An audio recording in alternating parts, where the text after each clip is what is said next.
அனைவருக்கும் வணக்கம். ஏற்று இங்கே இந்த விழாவை சிறப்பிக்க வருகை தந்திருக்கும்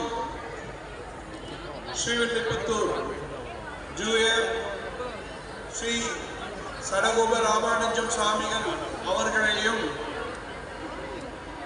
ஸ்ரீ துர்கா அம்மா வனதுர்கா பீடம் எருவெண்காடு வேலூர் அவர்களையும் பஞ்சலி